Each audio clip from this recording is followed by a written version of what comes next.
नमस्कार।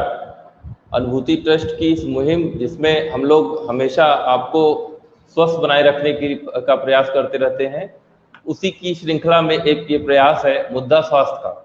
मुद्दा स्वास्थ्य का इस कार्यक्रम में हम लोग हमेशा अलग अलग मुद्दे के साथ आते हैं। प्रयास ये रहता है कि आपको उन मुद्दों से जुड़े जो बीमारियां होती हैं उनसे कैसे बचाया जाए, उनको अर्ली स्टेज में कैसे डिटेक्ट किया जाए, उसके लिए अलग अलग मुद्दों में हम लोग बात करते रहते हैं।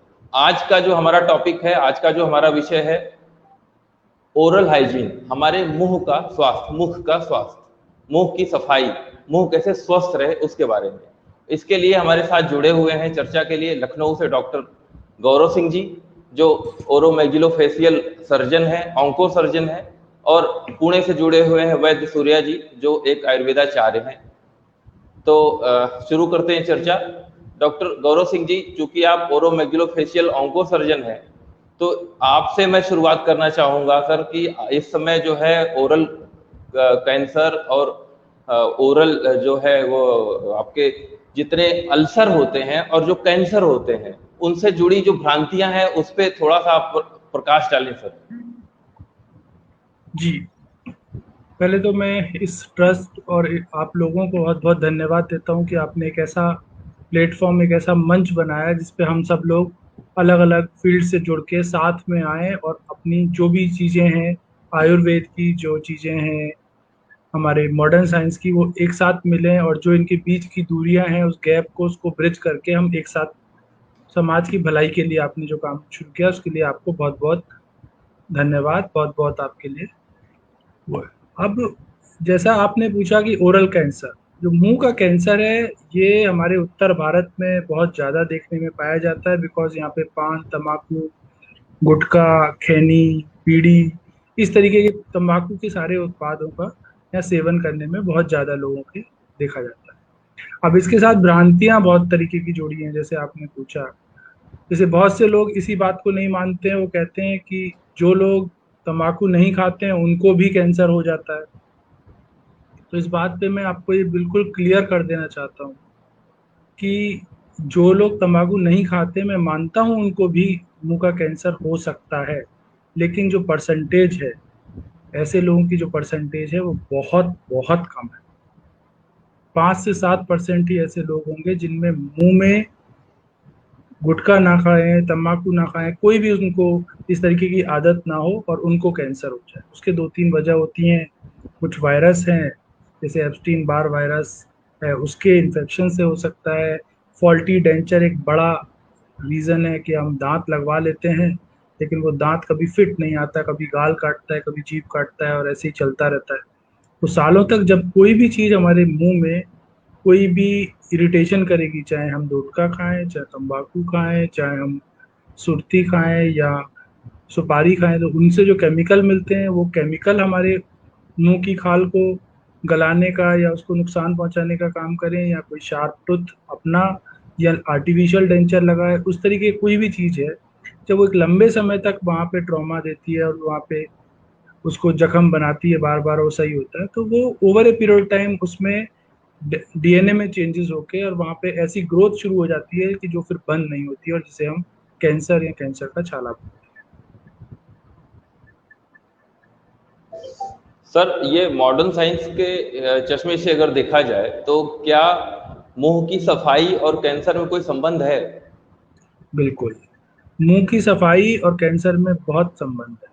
पहली चीज तो ये है कि यदि हम मुंह की सफाई करते हैं और हम उसको डेली एग्जाम, एक तरीके से हम डेली उसको देख भी रहे हैं, एग्जामिन भी कर रहे हैं, यदि हम रोज मुंह सफाई करेंगे, दांत सफाई करेंगे, जीभ साफ करेंगे और शीशे के सामने खड़े होकर साफ करके ढंग से जो तरीका है उससे करके देखेंगे, तो कोई भी हमारे मुंह में जो पहला चेंज होगा, जिसे हम प्री कैंसरस कंडीशन बोलते हैं, इसे साइंटिफिक लैंग्वेज में ल्यूकोप्लेकिया, एरिथ्रोप्लेकिया, और नॉर्मल भाषा में सफेद या लाल चकत्ते मुंह में जो पड़ते हैं, जिनमें कोई दर्द नहीं होता है, या कोई ऐसा छाला मुंह में है जिसमें पड़ा लेकिन दर्द नहीं है, तो सबसे पहले हमारे ध्यान में आएगा कि ये अभी नहीं था कुछ दिन पहले, अब हमारे मुंह में एक चेंज हुआ है। तो हम डेली एक तरीके से जब सफाई करते हैं तो मुंह का एग्जामिनेशन भी करते हैं। दूसरा, जब हम मुंह की सफाई करते हैं तो मुंह के अंदर जो अनवांटेड बैक्टीरियाज हैं जो वहाँ पे ग्रो करते हैं, तो वो भी इसको हेल्प करते हैं। तो ये दो एक पर बड़ी वजह है कि जो मुंह की सफाई, और इसके अलावा केवल कैंसर ही नहीं, मुंह की सफाई से और भी बहुत सारी बीमारियां जुड़ी हैं। जैसे जिन लोगों को बाईपास सर्जरी हुई, जिन लोगों को एंजियोप्लास्टी हुई, तो जो या वॉल्व पड़ा है हार्ट में, तो वो उस तरीके के जब प्रोस्थेसिस आपके यहाँ पड़े हैं और मुंह की सफाई आप नहीं रखते हो, तो इससे आपका बैक्टीरिया लेवल बढ़ जाता है, बैक्टीरियमिया होता है, एंडोकार्डाइटिस होती है। तो ये उसका एक बड़ा रीज़न है। अभी रिसेंट स्टडीज़ में ये भी देखा गया है कि जिन महिलाओं की ओरल हाइजीन अच्छी नहीं है, उनके जो गर्भ धारण करने के बाद बच्चे जो होते हैं, उनका जो बर्थ वेट है वो कम होता है। ये भी एक स्टडी है। डायबिटीज मेलाइटस के ऐसे बहुत से मरीज हैं जिनका ओरल हाइजीन सही नहीं है, तो वो उनको बैक्टीरिया को बढ़ाने और इन्फेक्शन करने में बहुत उसके एक कारण बनते हैं। दूसरा, जो पेशेंट वेंटिलेटर पे हैं, यदि उनकी ओरल हाइजीन अच्छी नहीं है, जैसे आजकल कोविड काल चल रहा है, बहुत से लोग जा रहे हैं, तो जिनकी ओरल हाइजीन अच्छी नहीं है, उनका बैक्टीरिया लेवल बढ़ना, बैक्टीरिया होना, और उसकी वजह से बॉडी में अलग अलग चीज़ों, अलग अलग अंगों पर प्रभाव पड़ना एक कॉमन समस्या देखी गई। जी, ये बहुत बड़ी और अलग और नई जानकारी आपने दी सर कि माँ का अगर मुंह साफ नहीं है तो वो उससे पैदा होने वाले बच्चे का जो वेट होता है वो भी कम हो सकता है। हाँ, ये एक स्टडी है अभी रिसेंट जिसमें ये आया है कि बच्चे की जो लो बर्थ रेट है उसका एक वजह ओरल हाइजीन भी है। जी, अब मैं वैद्य सूर्या जी की तरफ रुख करूंगा। वैद्य सूर्या जी, मैं आपसे जानना चाहूंगा कि आयुर्वेद इसको ओरल हाइजीन को किस तरह से देखता है और ओरल हाइजीन के बारे में आयुर्वेद क्या बताता है? ओरल हाइजीन यानी यहाँ पे बात हो रही है किसी ना किसी प्रकार से, और आयुर्वेद का जो प्रयोजन ही है स्वस्थ स्वास्थ्य रक्षणम आतुरस्य विकार प्रशमनम च, यानी जो भी स्वस्थ है मुंह को किस रखा जाए, उसके लिए स्टार्टिंग में ही अगर हम लोग अष्टांग हृदय में जाएंगे तो वहां पे दूसरे अध्याय में, जो कि दिनचर्या अध्याय है, किस प्रकार से हम लोगों को सुबह से शाम तक का डेली रूटीन रख, वहां पे आचार्यों ने बताया किस प्रकार हम अपने मुंह का स्वास्थ्य भी रख सकते हैं।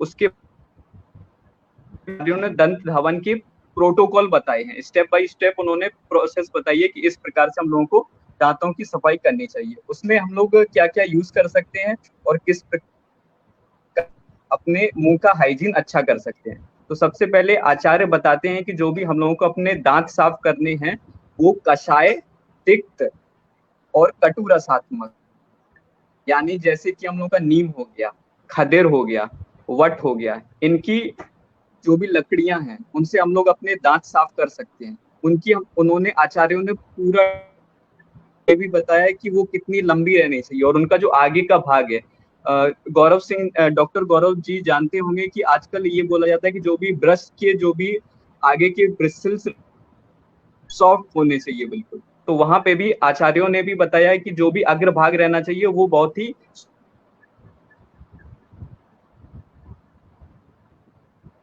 उसके बाद तो उन्होंने उसकी लंबाई भी बताई गई कि उसकी 12 अंगुल लंबाई होनी चाहिए, जो भी हम लोग जिससे अपने दांत साफ करेंगे, और उसकी मोटाई भी बताई गई है कि जो हम लोगों की रहती है इतनी मोटाई होनी चाहिए, उससे हम लोगों को अपना दांत साफ करने चाहिए। और फिर उसके बाद आचार्यों ने बताया है कि अगर हम लोग, जैसे 2 प्रकार की उन्होंने क्रियाएं बताई, जैसे आजकल हम लोग माउथ वॉश करके चीजें आ गई हैं, उस टाइम भी उन्होंने आचार्यों ने गंडूश और कवल 2 चीजें बताई थी, ताकि जितना भी हम लोगों के पूरे मुंह में गंदगी है वो साफ। गंडूश बताया, गंडूश यानी हम लोग कुछ ऐसा द्रव्य लें, क्वाथ लें, जो भी एंटी बैक्टीरियल प्रॉपर्टीज के हों, उनको मुंह में अपने धारण करें और उसके बाद उसको निकालें सुबह। तो ये हो गया गंडूश। गंडूश में क्या रहता है कि पूरा हम लोग मुंह के अंदर भर लेते हैं फुल, और उसके बाद जब आंसू आने लगे, जब हम लोग थोड़ा अनकंफर्ट फील,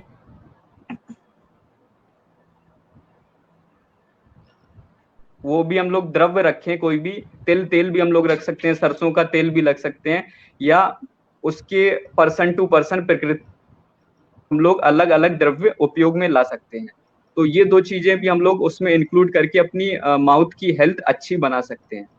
और क्योंकि जो भी हम लोगों का जो वो कफ के स्थान पे आता है, क्योंकि वात पित्त कफ ये 3 प्रकार की बायो एनर्जीज बताई गई हैं आयुर्वेद में, जिनसे पूरी हम लोगों की जितनी भी बॉडी फंक्शनिंग होती है वो सब इन्हीं के कारण।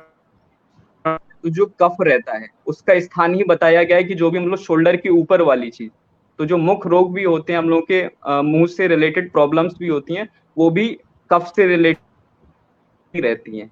तो इन चीजों को फॉलो करके हम लोग ओरल हाइजीन अपना अच्छा बना सकते हैं और मुख रोगों से दूर रह सकते हैं। वैद्य जी, 2-3 आपने औषधियों के वनस्पतियों के नाम बताए, जैसे आपने बताया वट और खदीर। तो ये वट और खदीर क्या है वैद्य जी?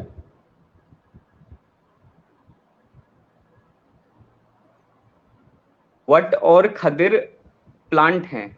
खदिर यानी खैर बीज जिसको हम लोग उसको बोलते हैं, और वट अगर आपके पास में अगर कोई पंसारी पे आप लोगों को अवेलेबल हो जाएगी, अगर उनसे आप लोग संपर्क करेंगे। जी, वट मतलब बरगद शायद होता है वो। हाँ, बरगद। जी जी जी। बबूल का भी हम लोग उपयोग करते हैं, नीम का भी उपयोग करते हैं।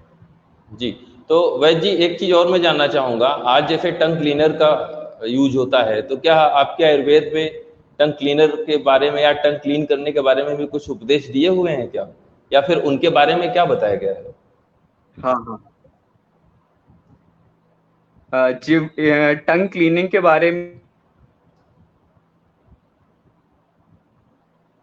पर जो भी हम लोगों की कोटिंग जब जाती है, जब सामावस्था रहती है, तो उसको निकाल, आचार्य सुश्रुत ने भी स्वर्ण और रजत की बनी हुई जिव्या निर्लेखनी का उपयोग बताया है, जिसको इस टाइम पे हम लोग तांबे की और कॉपर की, उससे हम लोग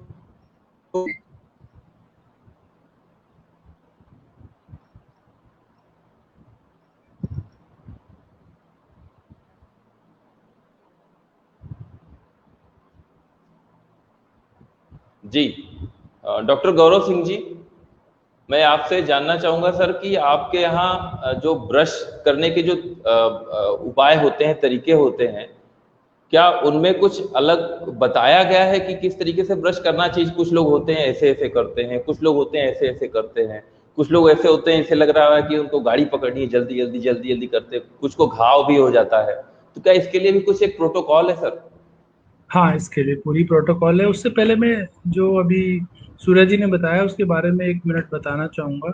देखिए, जैसे ये है नीम की धातु, मैं खुद करता हूँ और रखता हूँ। 2-3 चीज़ें का ध्यान इसमें रखना है, जैसे जितनी भी इन्होंने चीज़ें बताई हैं कि दांत के लिए ना, जैसे उन्होंने सॉफ्ट उसका लिए किया, यदि नीम की धातु या कोई भी धातु आप करना चाहते हैं तो पहले उसको दांत से अच्छे से चबाना है, इतना चबाना है कि वो बहुत ही मुलायम हो जाए, क्योंकि यदि आप उसको हार्ड उसमें घिसेंगे तो दांत की ऊपर की परत जो सबसे मजबूत इनेमल होती है, आप उसको नुकसान पहुंचाएंगे। जिस वजह से हम लोग बोलते हैं कि हमारे ब्रशेस भी सॉफ्ट होने चाहिए, हार्ड ब्रश नहीं करना है। और जैसे कोई भी चीज़ आप ले रहे हैं पाउडर फॉर्म में, हम लोग मतलब एलोपैथ नहीं अलाउ करता है या नहीं बोलता कि पाउडर फॉर्म में कोई चीज़ दांत पे रगड़नी चाहिए, क्योंकि उसका जो एब्रेसिव इंडेक्स है वो ज़्यादा होता है, जिससे कि over a period of time जब आप लंबे समय तक करते हैं तो आपके दांत की जो मजबूत परत है वो घिस जाती है। तो हमेशा आपको एक पेस्ट लेना चाहिए जिसकी कोर्सनेस बहुत कम हो, उंगली के बीच में लें तो एकदम क्रीम जैसा होना चाहिए। तो कोई भी मंजन दातुन कोई भी करे, वो जो मंजन है, जब जैसे बहुत सारे मार्केट में आ रहे हैं तो बहुत से लोग ये पूछते हैं कौन सा मंजन करना है, क्या करना है। तो पहली चीज़ ये है कि आप उसको अपनी उंगली पे लीजिए, आंख बंद करिए और उसमें मलिए। देखिए वो आपको एकदम मलाई की तरह स्मूथ लगता है तो आपके दांत के लिए ठीक है। यदि उसमें लगता है खुरदुरापन है तो वो आपके दांत को लंबे समय में नुकसान करेगा।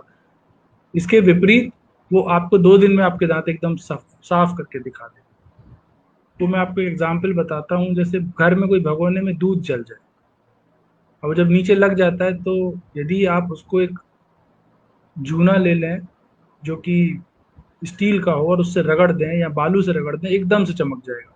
लेकिन जब आप उसे ध्यान से देखेंगे तो उसमें कुछ कुछ ऐसी लाइन पड़ जाती है जो बहुत जल्दी फिर गंदी होती है। तो वही दांत का हाल है, यदि आप किसी एब्रेसिव चीज़ से उसको रगड़ देंगे तो देखने में तो साफ लगेगा, लेकिन माइक्रोस्कोपिक लेवल पे ऐसे डैमेज होंगे कि फिर जो भी आप चीज़ खाएंगे, चाय पिया कुछ भी चीज खाया, तो वो द्रव आपके दांतों के उन छोटे छोटे महीन उनमें फंस जाएगा और बहुत जल्दी दोबारा गंदे हो। तो इसलिए हमेशा सॉफ्ट ब्रश लेना, वो पेस्ट लेना चाहिए। अब दूसरी बात आती है कि जो आपने पूछा ब्रशिंग टेक्निक क्या है, ब्रश क्या है। तो पहली चीज तो ये कि ब्रश किस तरीके के, मार्केट में बहुत तरीके के ब्रश है, लेकिन हमेशा हमको सॉफ्ट ब्रश ही यूज करना चाहिए। और जिनको मसूड़ों की बीमारी है, पायरिया है, कुछ है, उनको इलाज तो कराना ही चाहिए, लेकिन उनको ब्रश एक्स्ट्रा सॉफ्ट यूज करना चाहिए। और दूसरा, ब्रश करने से 4-5 मिनट पहले एक गिलास या कटोरी में पानी लेके ब्रश को उसमें डाल दो, जिससे कि उसके जो ब्रिसल्स हैं थोड़े और मुलायम हो जाते हैं। अब आती है विधि और पेस्ट कितना यूज करना है। एक मटर के दाने के बराबर, ज्यादातर हम लोग देखते हैं कि पूरा जितना लंबा ब्रश होते हैं उतने ही लंबे एरिया में हम मोटा सा पेस्ट लगा लेते हैं। पेस्ट का काम एक साबुन की तरह है। यदि मेरा रंग थोड़ा डार्क है या काला है, मैं कितना भी या कोई भी साबुन लगाऊं तो मैं गोरा नहीं हो सकता। वही दांत का भी अपने नेचुरल रंग होते हैं, किसी के बहुत सफेद हैं, किसी के डिपेंड करता है कि उस जहाँ पे उनका जन्म हुआ, उनकी माता जी ने या गर्भ में वो थे, तो उस समय किस तरीके का पानी, फ्लोराइड कंटेंट कितना है, उसके बेसिस पे आपके दांतों के शेड या कलर आते हैं। तो जो आपको दांत का नेचुरल कलर है उससे ज्यादा साफ नहीं हो सकता है, तो आप उस पर कितना भी साबुन रगड़ें, कितना भी रगड़ें, तो आदमी गोरा नहीं हो सकता। वैसे ही पेस्ट से बहुत ज्यादा फर्क नहीं पड़ता है।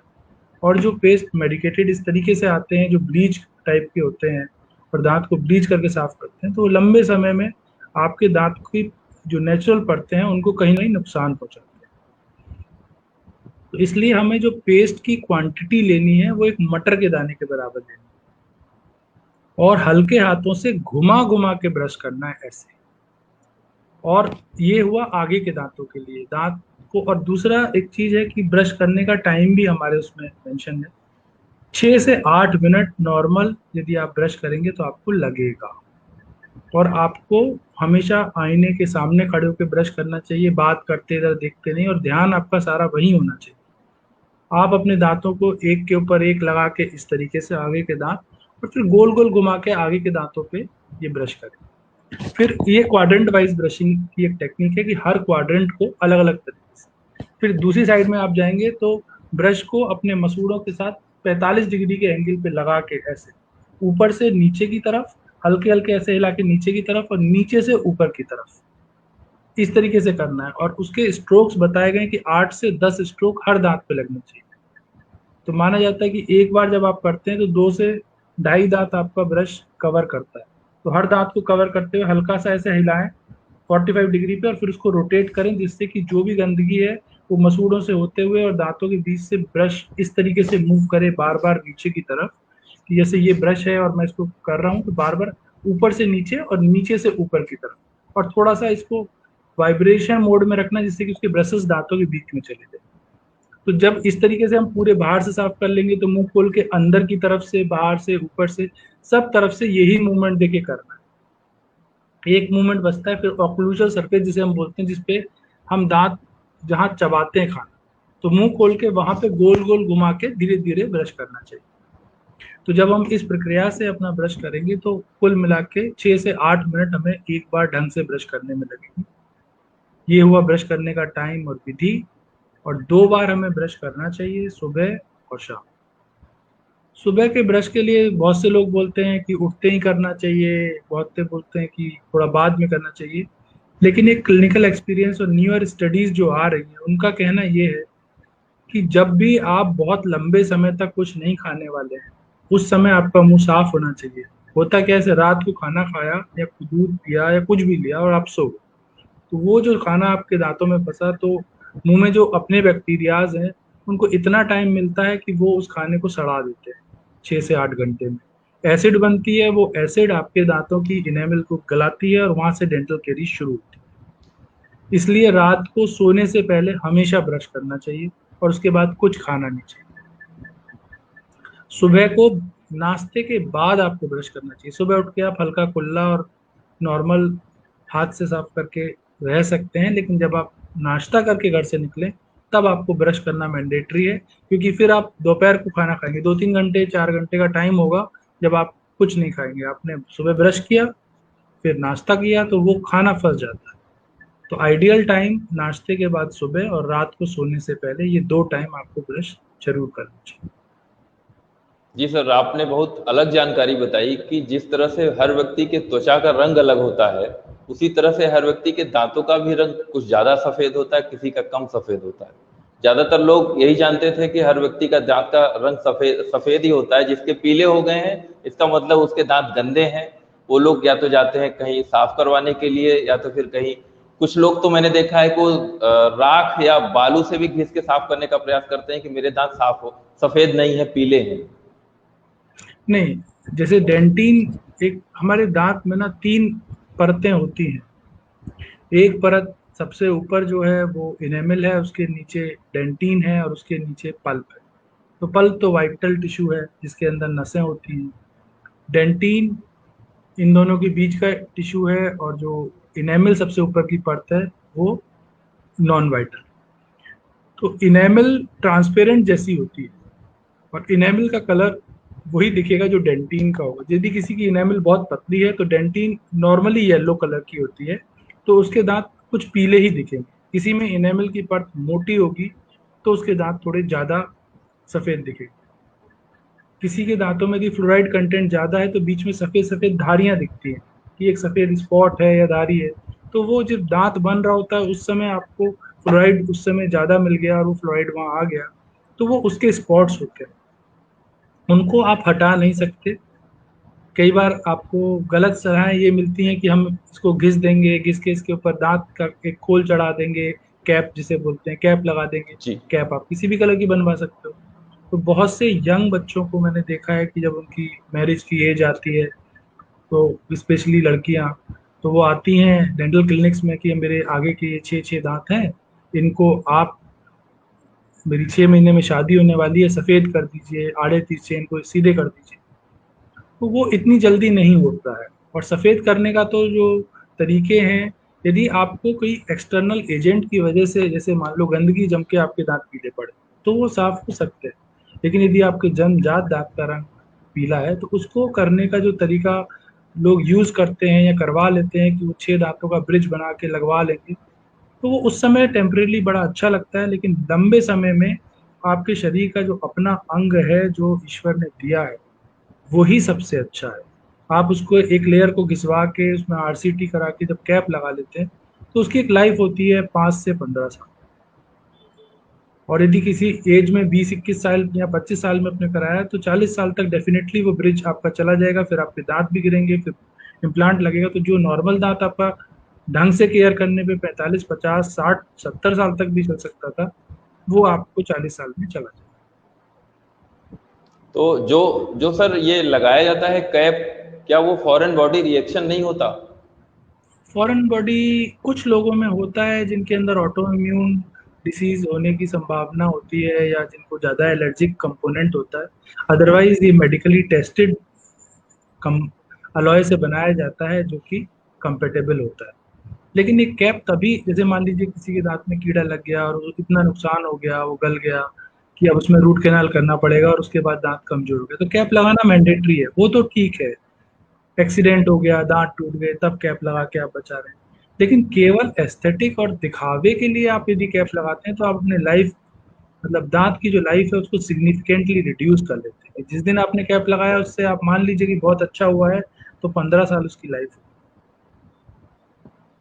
बहुत से लोगों को सर मैंने देखा है कि कुछ लोग अपने दांतों को तार द्वारा बांधते हैं और उसको सीधा करवाते हैं एक अलाइनमेंट कराने के लिए, तो वो कितना ये सही है? विधि है, वो विधि है और अच्छी विधि है। वो ज़्यादातर जब बच्चे, लेकिन वो यदि यंग एज में किया जाए तो उसके रिजल्ट बहुत अच्छे। उसकी जो आइडियल एज बताई जाती है कि वो करना है, वो 11 से 12 साल के बच्चे से स्टार्ट करके और 18 साल तक वो ख़त्म हो जाना चाहिए, तो उसके रिजल्ट स्टेबल और अच्छे आते हैं। 18 साल के बाद भी होता है लेकिन उसके रिजल्ट फिर जब अब ट्रीटमेंट ख़त्म होता है तो वापस 40-60% रिलैप्स हो जाता है। वो एक साइंटिफिक वे है दांत को फोर्स धीरे धीरे लगा के ओवर लंबे समय में मूव करके जहां आपको डिजायरेबल लाना है वहां लाने। एक प्रश्न और मैं पूछना चाहूंगा सर कि कुछ लोगों को देखा गया है कि एक दांत आगे होता है, एक दांत पीछे होता है, तो उससे क्या समस्या होती है और आगे चल के क्या वो किसी रोग का कारण बन सकता है? हाँ, यदि दांत अलाइन नहीं है और अपने उसमें नहीं लगे, उससे लंबे समय में कई समस्याएं उत्पन्न होती हैं जो उस समय नहीं दिखती। एक सबसे बड़ी समस्या कि आपको हाइजीन मेंटेन करने में बड़ी दिक्कत आती है। जब दांत एक के ऊपर एक है तो उनके बीच में एक स्पेस ऐसी जरूर रह जाती है जहां आपका ब्रश या कोई भी तरीके से आप साफ नहीं कर पाएंगे। तो वो हमेशा आपको केरीज प्रोन में, खाना एक बार फंस गया तो फिर वो निकालने के लिए आप टूथपिक या कुछ और चीज से निकालेंगे और अपने मसूड़े या किसी और में जख्म कर लेंगे या कुछ होगा। तो वो एक समस्या हाइजीन की है। दूसरी समस्या यदि दांत बिल्कुल प्रॉपर नहीं है, जो हमारा मुंह बंद होता है खाते में, बोलते में, तो हमारे जो जॉइंट हैं दोनों कंडाइल्स जो है वो जी उनका मूवमेंट दांत गाइड करता है। आप कभी महसूस करें तो आपके जो आगे के दांत थोड़े से आगे होते हैं और उसके नीचे ये पीछे वाले दांत आके ऐसे लगते हैं, और जब जी आप कुछ चबाते हैं तो ये इसके साथ में ऐसे, हम इसे बोलते हैं ग्लाइडिंग मूवमेंट की दांत। तो ये गाइडेंस होती है कि ये कहाँ जाए, और ये जब गाइड करते हैं तो इसी के हिसाब से हमारे कॉन्डाइल अपने पोजीशन में डिस्क के साथ मूव करते हैं। तो यदि हमारे दांत बिल्कुल प्रॉपर तरीके से नहीं है तो हमारे ये लोग आजकल आप देखना जिनके दांत टेढ़े मेढ़े होंगे या रात को दांत खटखटाते हैं या कोई दिक्कत है, तो वो ये बोलते हैं कि यहाँ ना दर्द होता है, सुबह उठते हैं तो दर्द होता है, या उनको नॉर्मली यहाँ खोलने बंद करने में कट कट कट कट की आवाज़ आती है जॉइंट से। तो ये टीएमजे जो हमारा जॉइंट है, इसकी प्रॉब्लम्स बहुत कम एज में और जल्दी शुरू हो जाती है। ये इसका बहुत मेजर डिसएडवांटेज है। इसलिए हमारे दांत प्रॉपर वे में और अलाइंड होने बहुत ज़रूरी है। दूसरा हाइजीन की एक वजह है कि हाइजीन मेंटेन करना मुश्किल है। जी, मैं और एक कुछ प्रश्न लेना चाहूंगा। और ये प्रश्न है रजनीश शर्मा जी का। मैं ये प्रश्न वैद्य सूर्या जी से पूछना चाहूंगा।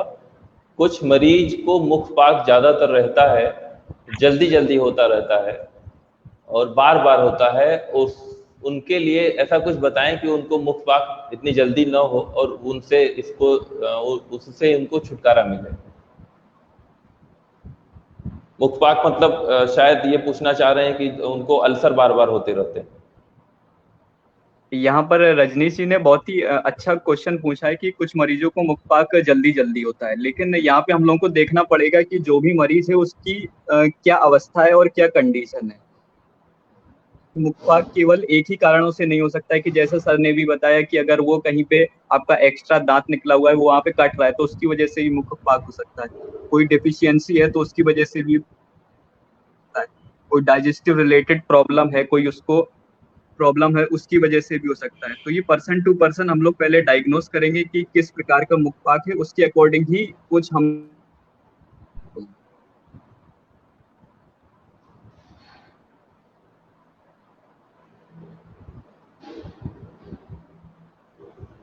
जी सर, गौरव सिंह सर, मैं आपसे पूछना चाहूंगा सर कि आपके यहाँ एलोपैथ में भी कुछ ऐसे उपाय होते हैं क्या कि बार बार जो अल्सर हो रहे हैं उनको न हो, या फिर उनके लिए रोकथाम के लिए कुछ ऐसा किया जाए कि आगे उनको अल्सर न हो? जैसे सूर्य जी ने बताया कि उसकी वजह जानना जरूरी है कि वो अल्सर क्यों हो रहे हैं।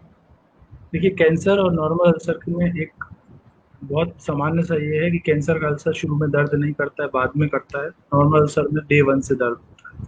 दूसरा फर्क ये है कि नॉर्मल अल्सर सही हो जाएगा, फिर दूसरी जगह, मतलब वो जगह बदलता रहेगा बार बार बार बार। कैंसर का अल्सर एक ही जगह होता है।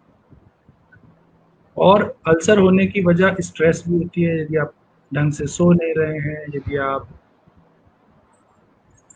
पढ़ाई, कैसे एग्जाम से पहले बच्चों के में अल्सर हो जाते हैं, या आपके वर्क प्लेस पे आपको कोई स्ट्रेस है या कोई भी स्ट्रेस है, तो स्ट्रेस एक बहुत बड़ा हुआ है। यदि आपका पेट साफ नहीं है तो भी आपको अल्सर हो जाएंगे। यदि आपको डेंचर ढंग से नहीं लगा है तो वो भी अल्सर करेगा।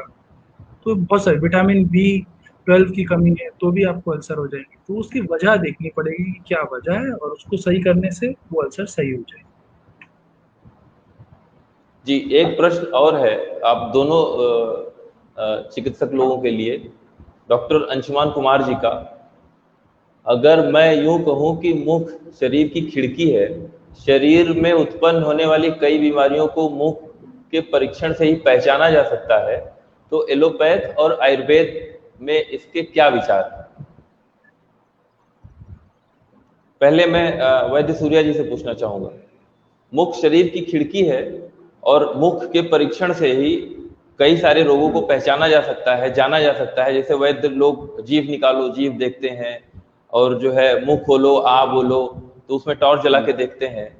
तो इसमें आयुर्वेद किस चश्मे से देखता है, क्या इसके बारे में कहता है, और थोड़ा विस्तार में बताएं। सबसे पहले डॉक्टर अंशुमन जी को मैं बहुत धन्यवाद कहना चाहूंगा कि उन्होंने इतना अच्छा प्रश्न। स्टार्ट होती हैं सब मुंह के द्वारा ही होके जाती हैं, तो वही है, तो इसकी समस्याएं भी कई हो सकती हैं।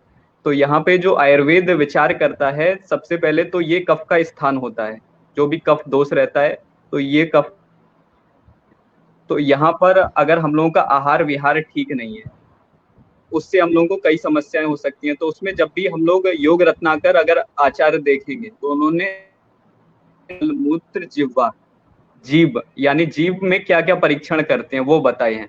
तो जीभ में उन्होंने परीक्षण बताया कि सामता निरामता, सामता निरामता से अर्थ है उसका कि साम यानी अगर आपके बॉडी के अंदर कोई टॉक्सिन है जिसको हम लोग आम बोलते हैं, जो कि कई बीमारियों का आगे चल के कारण बनता है, तो उसको आम बोलते।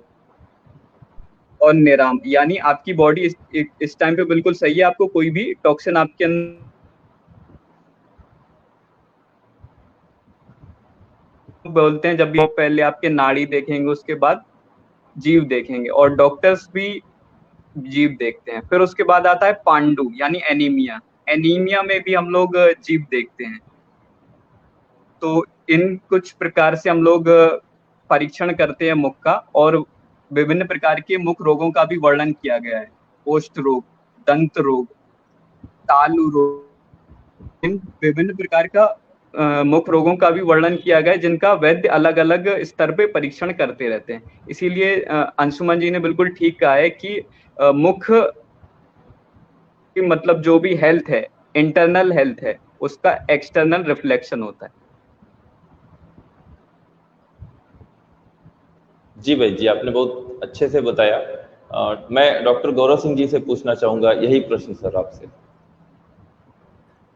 ये सर ने बहुत ही ऐसा प्रश्न पूछा है जो कि बहुत कम लोगों को इसके बारे में, बहुत से मेडिकल प्रोफेशंस को भी इस बारे में नहीं पता है।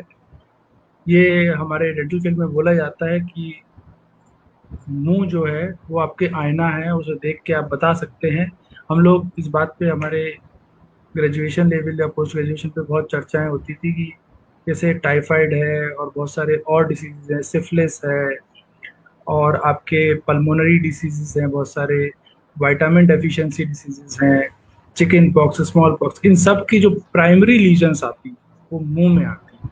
सबसे पहले जो इनकी लीजन्स आती हैं, यदि आप बहुत अच्छे से कीन ऑब्जर्वर हैं और आपने उस समय देख लिया, तो इवन फीवर से भी पहले जो लीजन्स आएंगी वो आपके मुंह में आएंगी। तो बहुत सारी सिस्टमिक डिसीजेस आप देख के, जैसे हिमेटोलॉजिकल पेशेंट को आयरन डेफिशिएंसी, आप मुंह यदि खोल के देखेंगे जीभ से पता लग जाएगा।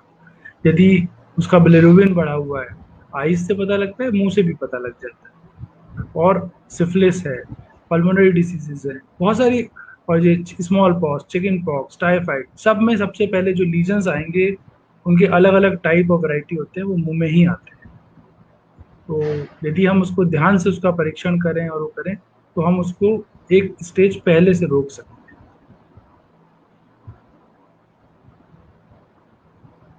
इसलिए ओरल हाइजीन का महत्व ये भी बढ़ जाता है कि जब हम डेली किसी चीज़ को 2 बार साफ करेंगे और देखेंगे, तो उसमें यदि कोई भी चेंज आएगा, उसके कलर में चेंज आए, या उसमें अंदर कोई दाग बने, या उसमें कोई छाला आए, या कुछ भी चीज़ हो, तो हमारे नोटिस में आएगा कि ये ऐसा नहीं, ऐसा हुआ है, और हम उससे किसी से परामर्श लेंगे और हम किसी भी डिसीज को एक बहुत अर्ली स्टेज में पकड़ लेंगे। जी जी सर, एक प्रश्न और है सर। भारत में oral health preventive oral checkup और ओरल हाइजीन पर जागरूकता कितनी है, और जागरूकता बढ़ाने के लिए डॉक्टर्स और सरकार को क्या कदम उठाने चाहिए? क्योंकि ये मुद्दे की बात है और सर इस कार्यक्रम का नाम भी है मुद्दा स्वास्थ्य का, तो इस पे सर प्रकाश डालें। भारत में ओरल हाइजीन की जो स्थिति है वो सच में बहुत ही अच्छी नहीं है। इवन बहुत एजुकेटेड लोग भी अपनी ओरल हाइजीन का ध्यान नहीं देते। जैसे कि मैं आपको एग्जांपल बताऊं, मेडिकल फेटर्निटी में आप हमारे कलीग्स के साथ भी जाएंगे जो बहुत डॉक्टर हैं, नामी ग्रामी डॉक्टर हैं, यदि आप उनका चेकअप करें तो 100 में से 95 लोगों की oral hygiene up to the mark नहीं मिलेगी। तो ओरल हाइजीन का हमारे यहाँ स्तर बहुत अच्छा नहीं है, जागरूकता नहीं है। इवन मेडिकल साइड में एक चैप्टर होता है डेंटिस्ट्री पे, वो पढ़ाया जाता है, लेकिन फिर भी आप बहुत से लोगों को पूछोगे तो बहुत से लोग उसके दांत के जो न्यूमेरिकल्चर हैं, उनके सिस्टम्स हैं, नंबरिंग सिस्टम है, वो भी नहीं। इवन डेंटिस्ट्री की तो बहुत से लोगों को ब्रांचेस भी नहीं पता। शायद इस प्लेटफॉर्म पे भी कितने लोग हैं वो ये जानते हैं कि डेंटिस्ट्री जैसे मेडिकल फील्ड में बहुत सारी ब्रांचेस होती है, neuro surgery, onco surgery, gynae, orthopaedic, ऐसे डेंटिस्ट्री में भी जो स्पेशलाइजेशन है वो 9 ब्रांचेस में होता है, जिसमें 6 क्लिनिकल और 3 नॉन क्लिनिकल। हम सिर्फ ये जानते हैं कि ये डेंटिस्ट है, बीडीएस है, एमडीएस है, डेंटिस्ट है, लेकिन एमडीएस किस फील्ड में है, हर फील्ड के लिए अलग है। मसूड़ों के लिए अलग वो है, जो आरसीटी करते हैं उनका अलग है, जो प्रोस्थेसिस बनाते हैं उनका अलग है, जो सर्जरी बनाते हैं उनकी अलग ब्रांच है। तो 9 ऐसी ब्रांचेस डेंटिस्ट्री में एग्जिस्ट करती है। अब सर का दूसरा जो प्रश्न है, जो कि बहुत ही महत्वपूर्ण है, कि इस जागरूकता को बढ़ाने के लिए डॉक्टर और सरकार को क्या कदम उठाने चाहिए। मेरे को जो पर्सनली लगता है कि सरकार को जो इसको दोनों चीज़ों में अलग अलग, जैसे डॉक्टर को क्या करना चाहिए और सरकार को क्या करना चाहिए, इनको अलग अलग देखना चाहिए। सरकार के लेवल पे शुरू से देखिए, जो बचपन में हमें आदतें पड़ जाती हैं उनको बदलना आगे चल के थोड़ा मुश्किल होता है। जब तक आपकी अंदर से बहुत इच्छा नहीं होगी आप उसको बदल नहीं पाएंगे। तो यदि हम इतनी सारी चीज़ें, इतने सब्जेक्ट्स पढ़ाते हैं क्लास फर्स्ट से, यदि हम एक चैप्टर आपके शरीर के बारे में, नॉट ओरल हाइजीन ही नहीं, पूरे शरीर के बारे में, कि कैसे रहना चाहिए, कैसे आपको पहनना चाहिए, कैसे आपको सोना चाहिए, ये सारी चीज़ें, कब ब्रश करना चाहिए, क्या खाना है, क्या नहीं खाना है, ये धीरे धीरे करके हर साल एक चैप्टर उसमें ऐड कर दें और उसका टेस्ट भी हो, चाहे वो उनके मार्क्स में कंट्रीब्यूट करे या ना करे, तो बच्चा जब पढ़ेगा तो ऐसा मेरा मानना है कि 100 में से 70 लोगों की तो समस्याएं हम वहीं पे खत्म कर देंगे।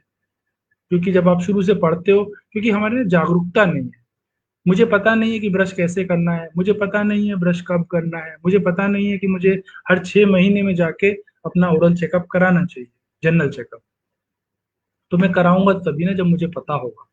तो उसकी जागरूकता बढ़ाने के लिए यदि हम अपने आने वाली पीढ़ी को शुरू से सही करें, तो सरकार का सबसे बड़ा रोल तो ये है कि जो आने वाली पीढ़ी है उसको स्कूल में एक एक चैप्टर यदि लगा दिया जाए और 12वीं तक वो हर साल उसमें कुछ कुछ इंक्रीमेंट हो, और केवल ओरल कैविटी नहीं, पूरे शरीर के बारे में जनरल चीजें हर आदमी को एक जागरूकता होनी चाहिए।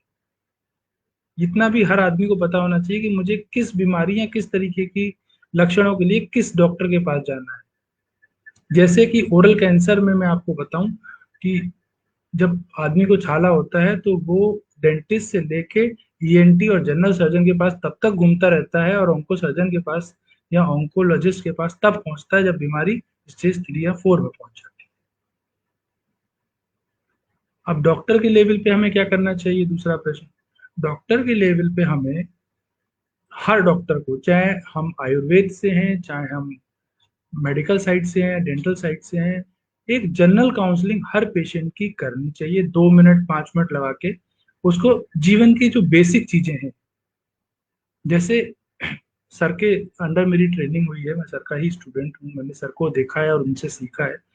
सर अपने हर पेशेंट को केवल इसलिए नहीं देखते कि भाई ये आया है मेरे पास मुंह का कैंसर लेके या ब्रेस्ट कैंसर लेके कुछ, वो उसकी ओवर ऑफ लाइफ स्टाइल को देखते हैं और उसको हमेशा उसके लिए भी सलाह देते हैं। वजन ज्यादा है तो उसको बोलेंगे कि तुम अपने खान पान को सही करिए, एसिडिटी है तो बताएंगे कि तुम अपना खाने का रूटीन सही करिए, रात को जल्दी सोइए, सुबह जल्दी उठिए, मतलब दिनचर्या, रूटीन, सब चीजों को सर मतलब ओवरऑल पेशेंट का ट्रीटमेंट करते हैं, और वो हर डॉक्टर को करना चाहिए।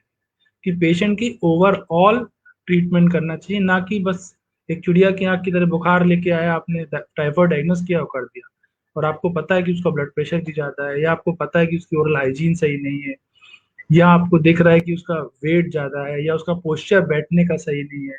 तो वो सारी चीजों पे भी यदि, क्योंकि सोसाइटी में हम लोग डॉक्टर्स लोग इस तरीके से लोग मानते हैं, 100 में से 50 लोग 60 लोग तो मानते हैं कि आपने कुछ कहा तो उसको तवज्जो देंगे और उसको अपने जीवन में लाने की कोशिश करेंगे। आपने 1000 लोगों को बोला, उसमें 1000 में से 10 लोगों ने भी इसमें बदलाव लाए, तो धीरे धीरे आप सोसाइटी को चेंज कर पाएंगे।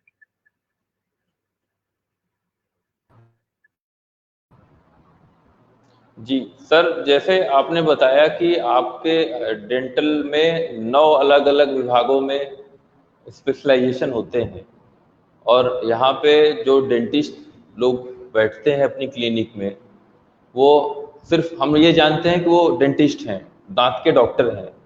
तो एक मरीज किसी रोग का, एक मरीज किसी रोग का, एक मरीज किसी रोग का, तो उन्हें कैसे पता चलेगा कि मुझे फला स्पेशलाइजेशन वाले ही डेंटिस्ट के पास जाना चाहिए? इसी के लिए तो जो सर ने बोला, जो मैंने बताया, जागरूकता, ये सरकार का काम, डॉक्टर्स का काम ये है। यदि सरकार शुरू से जागरूकता बनाए, एक लेसन हर चैप्टर में डाले, तो 12 साल में आदमी ये तो समझ ही जाएगा कि मुझे किस रोग के लिए किस डॉक्टर के पास जाना है। जैसे मेडिकल फील्ड में इतना लोग सभी समझ गए हैं कि यदि स्किन की प्रॉब्लम है तो डर्मेटोलॉजिस्ट के पास जाना है, हड्डी की प्रॉब्लम है तो ऑर्थोपेडिक के पास जाना है, गायनी की प्रॉब्लम है तो गायनेकोलॉजिस्ट के पास जाना है। दूसरा, मेडिकल और डेंटल में थोड़ा सा फर्क ये है कि डेंटल का ट्रीटमेंट महंगा होता है, और दूसरा, ये कोई भी हमारे देश में ऐसी स्कीम नहीं है कि ये इंश्योरेंस में कवर हो, बहुत कम है, थोड़ा बहुत कहीं होता है कॉर्पोरेट में। विदेशों में आप जाएंगे तो 100% डेंटल ट्रीटमेंट कवर्ड है। वो लोग हर 6 महीने पे अपना इलाज जनरल डेंटिस्ट से चेकअप कराएंगे, फिर स्पेशलिस्ट के पास जाएंगे और इलाज कराते हैं। तो एक पैसा भी एक बहुत बड़ी चीज़ है, गवर्नमेंट को इस पे भी सोच के कुछ करना चाहिए कि डेंटल को भी इंश्योरेंस के अंदर लाना चाहिए। जब इंश्योरेंस के अंदर आके और अच्छे से प्रैक्टिस की जाएगी और धीरे धीरे इसके बारे में जागरूकता फैलाई जाएगी, एड के थ्रू गवर्नमेंट, जैसे विज्ञापन आते हैं सरकारी, उनमें ये एड जैसे हर चीज़ के लिए बनाते हैं, ओरल हाइजीन के लिए भी एक वो एड दे सकते हैं। तो धीरे धीरे जागरूकता जब ये बढ़ेगी और लोगों की बढ़ेगी तभी पता लगेगा, अदरवाइज तो जैसे मैं अभी आपको बता दूं कि 9 में से 6 क्लिनिकल हैं और 6 कब कब जाना है, तो हो सकता है थोड़ी देर याद रहे, फिर थोड़ी देर में भूल जाए। जैसे है तो सिमिलरिटी ही बिटवीन, जैसे ऑर्थोपेडिक्स, हड्डी वाला, जो दांतों को आगे पीछे करते हैं बोन के अंदर, वो ऑर्थोडोंटिक्स होते हैं। जैसे पीडियाट्रिक्स होते हैं, ऐसे पीडोडोंटिक्स होते हैं। ये शायद बहुत कम लोगों को आपको पता होगा कि 15 साल तक के बच्चे का इलाज करने के लिए अलग ब्रांच है, उनको पीडोडोंटिस्ट बोलते हैं। तो वो जन्म से लेके 15 साल तक के बच्चे का इलाज अकॉर्डिंग टू WHO पीडोडोंटिस्ट को करना चाहिए। लेकिन हमारे यहाँ होता नहीं है, यदि दूध का दांत है और आप जाएंगे तो डॉक्टर बोलेगा तो गिर जाएगा, वो ये नहीं बताएगा आपको कि आप किसी पीडियाट्रिस्ट के पास चले जाइए। सर, एक सवाल है कि एक विजडम टीथ जो होता है, ज्यादातर लोग 18, 20, 22 साल के बाद विजडम टीथ को निकलवा देते हैं। तो क्या उस विजडम टीथ का हमारे शरीर में कोई उपयोग नहीं होता है इसलिए निकलवा देते हैं, या फिर वो आगे चल के कोई परेशानी क्रिएट करेगा इसलिए निकलवा देते हैं? देखिए, विजडम टीथ की अलग अलग जगह की अलग अलग प्रोटोकॉल है। जैसे यूरोपियन कंट्रीज और अमेरिका, उनकी ये प्रोटोकॉल है कि वहाँ विजडम टीथ मैंडेटरीली 18 से 25 साल के बीच में जब वो आता है तो निकाल दिया जाता है। इसकी वजह ये है कि ओवरऑल हमारे मुंह में 32 दांत होते हैं, काउंटिंग है, और जैसे जैसे इवोल्यूशन हुआ है तो आदमी का स्टेचर थोड़ा छोटा हो गया है। पहले आदमी की हाइट और जो शरीर, जो कद काठी थी, वो बड़ी होती थी। अब हजारों साल में वो कद काठी कम हो गई है, तो उसके साथ में हमारे जबड़े का जो आकार है वो भी छोटा हो गया है। लेकिन दांत पहले भी 32 थे, आज भी 32 है, तो 32 दांत ढंग से उस जबड़े में छोटे में आ नहीं पाते।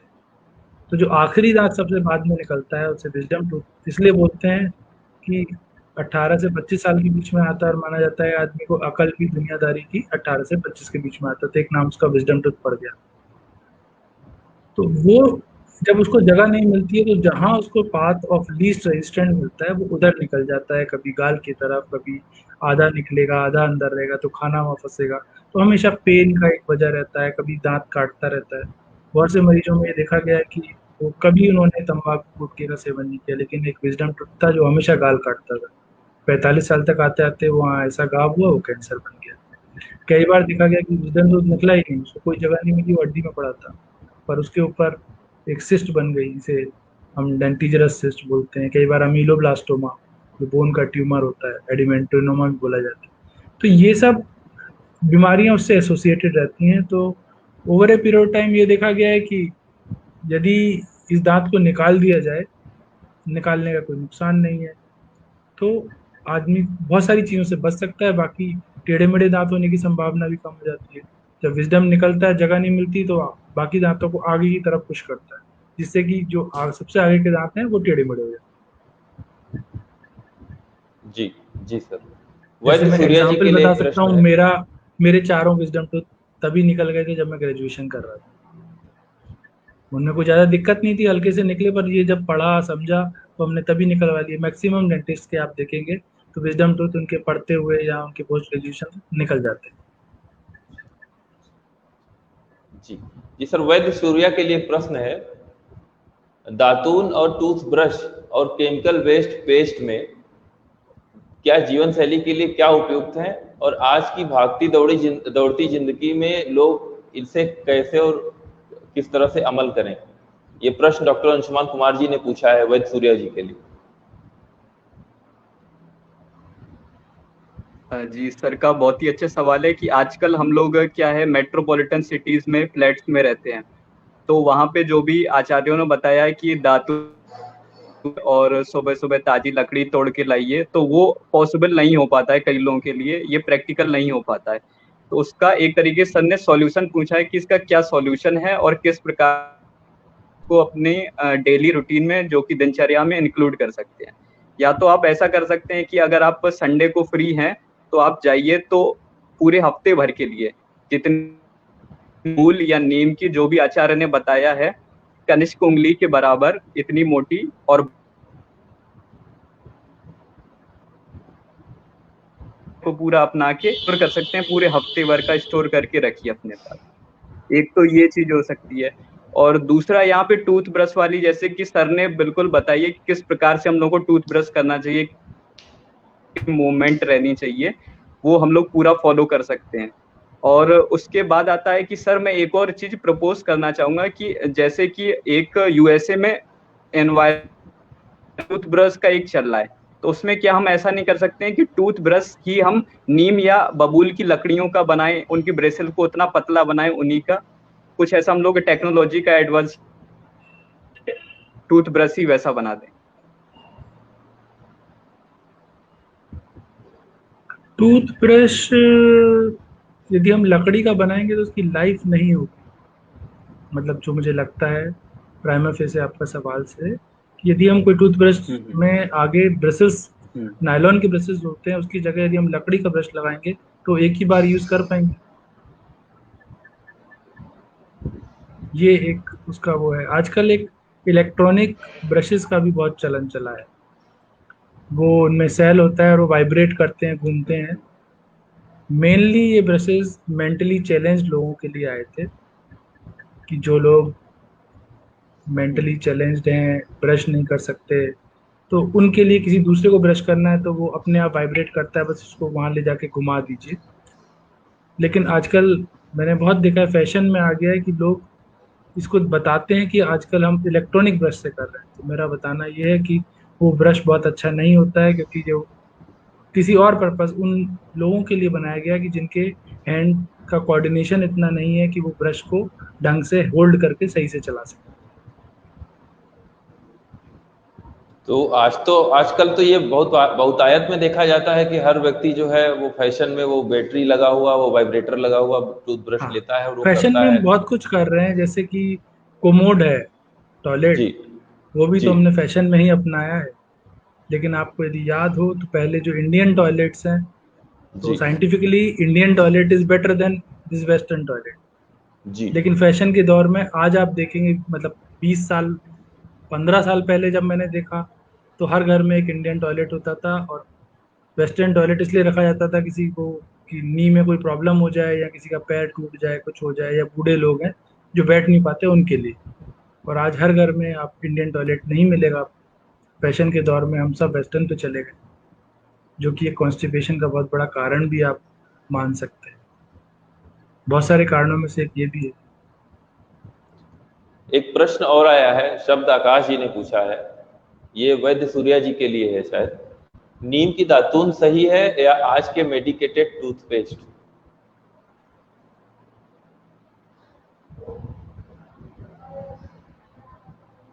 के बारे में ही बता सकता हूँ कि जैसे कि आचार्यों ने बताया कि मुख होता है वो कफ का स्थान रहता है, तो वहां पे मधुर, अम्ल, लवण, ये 3 रसों का उपयोग नहीं करते, यानी स्वीट इन सब चीजों का उपयोग नहीं कर सकते, इसीलिए नीम कड़वा रहता है। तो तिक्त, कषाय, कटु रसों का उपयोग करके सुबह सुबह जो भी कफ का जितनी भी चीजें जम जाती हैं उनको निकालने के लिए इसका यूज होता है। तो ये नीम का हो गया। और मेडिकेटेड टूथपेस्ट के बारे में सर अच्छी जानकारी दे सकते हैं। देखिए, जैसे सूरज जी ने बहुत अच्छा बताया कि कोई भी टूथपेस्ट यदि मीठा है तो वो एक शुगर की तरह काम करेगा और आपके दांतों को साफ तो करेगा, लेकिन वो जो अपना शुगर वहाँ छोड़ देगा वो over a period of time वो फिर सड़ेगा और वो आपको वापस से एसिड बनेगा और कैविटीज वाली प्रक्रिया शुरू हो जाएगी। अच्छा, जो इन्होंने वर्ड यूज किया है मेडिकेटेड टूथपेस्ट, मेडिकेटेड टूथपेस्ट बिल्कुल भी करने नहीं चाहिए। वो सिर्फ और सिर्फ डॉक्टर की सुपरविजन में किए जाते हैं। हम नॉर्मल टूथपेस्ट की बात करनी चाहिए। मेडिकेटेड मतलब दवाई के साथ, जैसे किसी को ठंडा गर्म लगता है तो उसके लिए या किसी और चीज के लिए हम लोग कभी कभी मेडिकेटेड टूथपेस्ट एडवाइस करते हैं for a certain period of time, 10 दिन 15 दिन। ये ऐसा है कि बुखार के लिए कोई दवाई दी गई, वो उस टाइप का है। तो मेडिकेटेड टूथपेस्ट जो है वो रूटीन ब्रश करने के लिए नहीं होता है। नॉर्मल टूथपेस्ट होते हैं रूटीन ब्रश करने। जी, ये बहुतायत में व्यवहारिक में देखा गया है कि किसी को किसी डॉक्टर साहब ने अगर प्रिस्क्राइब कर दिया कि उनको दांतों में झंझनाहट है, सेंसिटिविटी है, तो अमुक टूथपेस्ट आप करते रहिए, तो वो लाइफ लॉन्ग उसको करते रहते हैं। तो क्या सर ये गलत है? ये उतना ही सही या गलत है जैसे आपके पास कोई मरीज आए और उसको बुखार है, आपने कुछ उसको देखा और आपने एक औषधि उसको दी कि जी। आप ये ले लीजिए 5 दिन, और वो सही हो गया। अब 2 साल बाद उसको फिर बुखार आया, वो फिर वही औषधि 5 दिन ले ले, तो क्या ये सही है? मैं आपसे पूछ और रहा हूँ आनंद। नहीं, वो वो तो फिर दोबारा से, वो जब भी उसे दुबा बुखार आए वो वही औषधि ले ले, तो क्या वो सही है? नहीं नहीं सर, सही तो नहीं है। उसको तो फिर वही उसके मेडिकेटेड स्पेशलिस्ट के टूथपेस्ट। पास जाके दिखाना चाहिए। हाँ, तो वही मेडिकेटेड टूथपेस्ट का है। हो सकता है उस समय बुखार किस वजह से आया, इस समय झंझनाहट हो रही है तो किस लिए हो रही है, उस समय क्यों हो रही थी। तो मेडिकेटेड कोई भी चीज हो, नॉट ओनली टूथपेस्ट, कोई भी दवाई है, तो जैसे हमारे यहाँ प्रचलन है कि बुखार हो गया तो क्रोसिन ले लीजिए, या डॉक्टर साहब ने पिछली बार दांत में दर्द हुआ था ये 3 दवाई दी थी, तो वो 6 साल तक उसी को लेते रहेंगे। और 6 साल बाद फिर आएंगे कि डॉक्टर साहब इतना हो गया है, अब नहीं सहन हो रहा है, दवाई लेते थे तो सही हो जाता था, इस बार नहीं। तो मेडिकेटेड चीजें बिना उचित परामर्श के नहीं लेनी चाहिए। जी सर, तो इसी पे मैं आपसे एक उदाहरण देके बताना चाहूंगा। मेरे कुछ जानने वाले लोग हैं जो सेंसिटिविटी से ग्रसित है, परेशान हैं, और वो हमेशा उसी टूथपेस्ट को करते हैं। तो क्या वो उनके लिए वो नुकसानदायक होगा? मेडिकेटेड टूथपेस्ट जो हम सेंसिटिविटी के लिए देते हैं वो 20 दिन के लिए दिया जाता है, यानी कि 3 हफ्ते के लिए, 20 से 21 दिन। 20 से जी। 21 दिन बाद वो बंद कर देना चाहिए। फिर यदि दोबारा सेंसिटिविटी हो रही है तो डॉक्टर को जाकर दिखाना चाहिए कि भाई इससे कंट्रोल नहीं हुआ, अब क्या है, तो उसके और रेमेडीज और आगे ट्रीटमेंट्स वो कराने चाहिए। जी। वैद्य सूर्या जी, आपसे एक प्रश्न है कि ये जो सेंसिटिविटी होती है, इसके बारे में आयुर्वेद कहीं कुछ कहता है क्या? और आपके यहाँ इसको रोकने के लिए या फिर ये कौन से दोषों से संबंधित हो सकता है, कुछ आप आयुर्वेद के चश्मे से दिखा।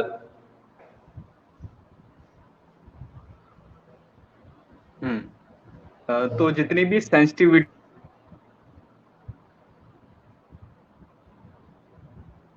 मूवमेंट हम लोगों के अगर सेंसिटिविटी के प्रकार से भी हो रहे हैं तो वो वात दोष के कारण ही किसी न किसी प्रकार से हो रहे हैं। तो जिसको हम लोग हर्ष एक व्याधि ही बता दिए आचार्य ने उत्तर स्थान में दंत हर्ष करके। तो ये मेनली वात दोष के कारण ही होता है और इसका ट्रीटमेंट हम लोग बिल्कुल पूरा केस स्टडी कर कुछ सर्टेन हर्ब्स और जितनी भी चीजें रहती है प्रोटोकॉल उसको हम लोग देते हैं।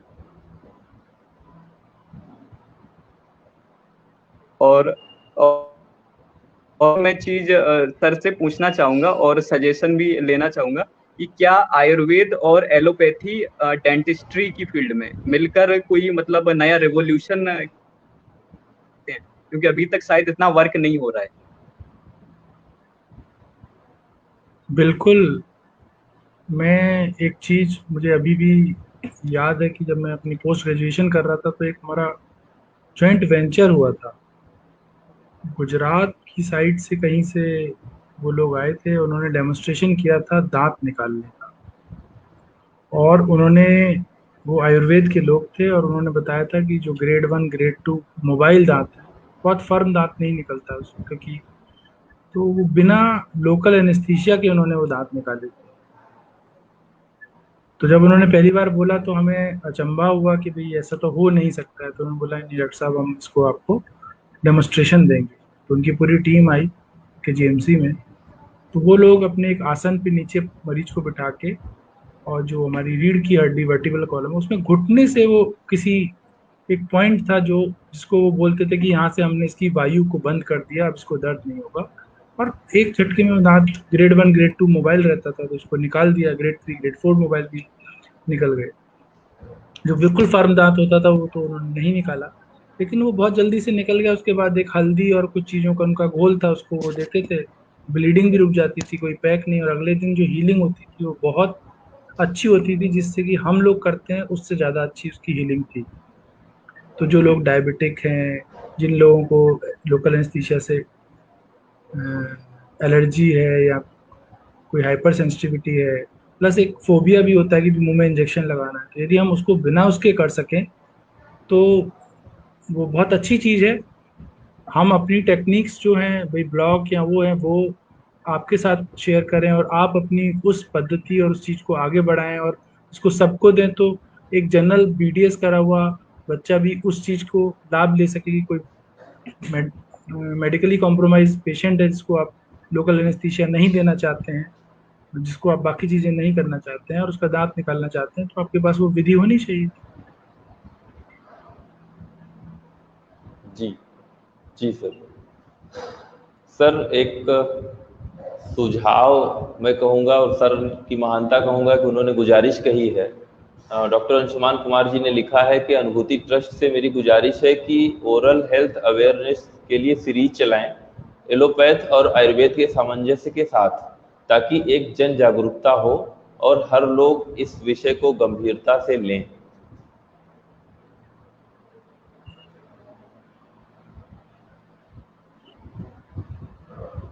सर ने बहुत अच्छा सुझाव दिया है और हम लोगों को उस पर काम करना चाहिए, क्योंकि जागरूकता जब तक हम नहीं करेंगे, जब तक लोगों को पता नहीं होगा तो उनकी गलती आप नहीं मान सकते।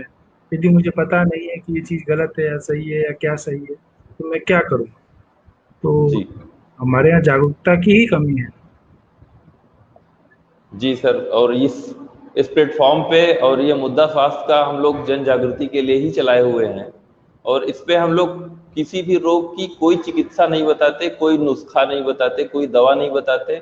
हम लोग सिर्फ ये बताते हैं कि आप क्या क्या करेंगे तो कौन कौन से रोग आपको नहीं होंगे, किन रोगों से आप बच सकते हैं और स्वस्थ बने रह सकते हैं। तो सर चलते चलते हमारे दर्शकों के लिए आप दोनों से मैं कुछ संदेश लेना चाहूँगा। पहले मैं वैद्य सूर्या जी से जानना चाहूँगा कि आप चलते चलते हमारे दर्शकों को क्या संदेश देना चाहेंगे। चलते चलते मैं यही बोलना चाहूँगा कि जैसा कि सर ने भी कहा और डॉक्टर गौरव जी ने आज इतने अच्छे तरीके से हम लोगों को बताया कि जागरूक होना सब तभी हम लोग किसी भी चीज को अर्ली डिटेक्शन करके और उसको ना क्रोनिक लेवल पर या सीरियस लेवल पर ना पहुंचने पाए। उसके लिए जन जागरूकता बहुत ही जरूरी है, जिसका हम लोग प्रचार प्रसार करना चाहिए। जी डॉक्टर गौरव सर। मैं चलते चलते बस यही कहना चाहूँगा कि सब आदमियों को अपने अपने हिस्से का काम, जो अपनी अपनी जिम्मेवारियां हैं, जैसे देश बदलना है हमें, तो देश एक आदमी आके बदल देगा वो तो नहीं है। हम 130 करोड़ लोगों की आबादी है, तो हम सबको अपना अपने हिस्से का काम करना है, दूसरे के बारे में ना सोचें, तो हम इस देश को बदल पाएंगे। हर डॉक्टर ये सोचे कि भाई मुझे 2 मिनट 3 मिनट एक मरीज को देने हैं, उसको जनरल बातें बतानी है, स्वास्थ्य की बातें बतानी है, सही। और दूसरा, अपने आचरण में भी हमें लेना चाहिए। मैं आपको एक लाइव एग्जाम्पल बताना चाहता हूँ। हमारे यहाँ मेडिसिन के हेड ऑफ द डिपार्टमेंट रहा करते थे सर, बहुत अच्छे प्रैक्टिशनर, बहुत नामी ग्रामी, लेकिन सर रजनीगंधा खाते थे और मुंह में हमेशा रहता था। और जब कोई पेशेंट उनके पास कैंसर का पहुंचता था तो उसको बोलते थे कि तुम ये मत खाओ, तो मरीज सामने कुछ नहीं बोलता, लेकिन बाहर जाके बोलता डॉक्टर साहब भी तो खा रहे थे। तो हमें जो संदेश देना है वो अपने आचरण में लाना। तो बीइंग ए डॉक्टर तो हमारा ये है, और बाकी सबको भी ये है कि थोड़ा जागरूक बने, हर चीज के बारे में जाने, रूढ़िवादिताओं में ना पड़े। अब आप वैद्य हैं, आपके पास कोई मरीज आता है, आपको यदि वो पान गुटखा खाते हुए या स्मोकिंग करते हुए देखेगा या कोई भी चीज, तो वो उस चीज को आप कितना भी उसे मना करेंगे तो उसको लगेगा डॉक्टर साहब हमें मना कर रहे हैं, लेकिन डॉक्टर साहब भी खुद करते हैं। तो जो हम संदेश देना चाहते हैं, एक तो हम कह के दे रहे हैं, एक अपने आचरण से देते हैं। तो दोनों तरीके का हमें अपने आचरण में भी वो बदलाव लाने चाहिए, जिससे कि हम हमारी बात पे सुनने वाला आदमी भी गौर करे और उस पर अमल करे। जी सर, हमारा शास्त्र भी कहता है कि सर्वमन्नम परित्यज्य शरीरम अनुपालेत, सारी चीजों को त्याग के पहले शरीर का अनुपालन करें, तभी जो है हम धर्म अर्थ काम और मोक्ष को प्राप्त कर सकेंगे, और उसके लिए हमको स्वस्थ रहना जरूरी होता है। ईश्वर का सबसे बढ़िया दिया हुआ जो तोहफा हमें है वो है हमारा शरीर, और 90% लोग इसी की सबसे कम कद्र करते हैं। हम लोग अपने शरीर की ही कद्र सबसे कम करते हैं, और ईश्वर का सबसे अनमोल तोहफा है।